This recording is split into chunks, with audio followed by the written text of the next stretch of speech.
വിശ്വാസിക്ക് ഏറ്റവും പ്രധാനം അവൻ്റെ വിശ്വാസമാണ്.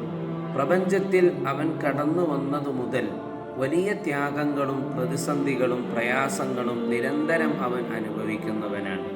പരിശുദ്ധ ഖുർആനിൽ അല്ലാഹു സുബ്ഹാനഹു വ തആല വളരെ വ്യക്തമായി പറയുന്നു, ലഖദ് ഖലഖനൽ ഇൻസാന ഫീ കബദ്. മനുഷ്യനെ നാം സൃഷ്ടിച്ചിരിക്കുന്നത് അങ്ങേയറ്റം പ്രയാസകരമായ വഴിയിലാണ്. ജീവിതത്തിലുടനീളം പ്രതിസന്ധികളും പ്രയാസങ്ങളും നമ്മൾ അനുഭവിക്കണം. വൈയക്തികമായി, കുടുംബപരമായി, സാമൂഹികപരമായി, സാമ്പത്തികപരമായി പല വിധത്തിലുള്ള പ്രയാസങ്ങൾ നമ്മൾ അനുഭവിക്കേണ്ടി വരും. എന്നാൽ ഇവിടെയൊന്നും നമ്മൾ നിരാശരായി പോകാൻ പാടില്ല. പ്രതീക്ഷയോടെ മുന്നോട്ട് പോകണം. ഇതിനേക്കാൾ മനോഹരമായ സന്തോഷമുള്ള സുദിനങ്ങൾ എന്നിലേക്ക് സംജാതമാകുമെന്ന ഒരു പ്രതീക്ഷയോടുകൂടി നമ്മൾ മുന്നോട്ട് ഗമിക്കണം. ആ പ്രതീക്ഷയാണ് ഒരു വിശ്വാസിയുടെ ലോകത്തെ സന്തോഷഭരിതമാക്കി തരുന്നത്. അങ്ങനെ ലോകത്ത് നമുക്ക് ഒരുപാട് ചരിത്രങ്ങൾ നമുക്ക് കാണാൻ കഴിയും.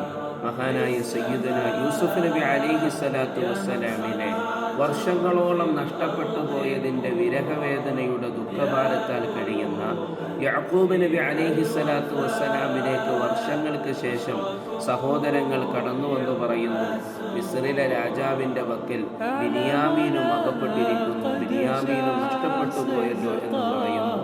വളരെ കാലമായി കിട്ടാതെ പോയ തൻ്റെ പ്രിയപ്പെട്ട മകനായ യൂസുഫിനെയും ബിനിയാമീനെയും ഇനി നിങ്ങൾ തിരയൂ എന്ന് പ്രതീക്ഷയോടുകൂടി പറഞ്ഞ യഅ്ഖൂബ് നബി അലൈഹിസ്സലാത്തു വസ്സലാമിൻ്റെ അധ്യാപനങ്ങളെ, ആ പ്രതീക്ഷയുടെ വലിയ ഭാരത്തെ, വലിയ ആഗ്രഹങ്ങളെ നമുക്കും നമ്മുടെ ജീവിതത്തിൽ കൊണ്ടുവരാം. എന്നല്ലെങ്കിൽ നാളെ എനിക്ക് മനോഹരമായ ഒരു ആകാശമുണ്ട്, വളരെ നല്ല സുസ്ഥിരമായ ഒരു ജീവിതമുണ്ട്, വളരെ സന്തോഷകരമായ ആസ്വാദ്യകരമായ അനുഭവങ്ങൾ വരാനിരിക്കുന്നുണ്ട് എന്ന പ്രതീക്ഷയോടെ ആത്മാർത്ഥമായ ദുആയോടെ നമുക്ക്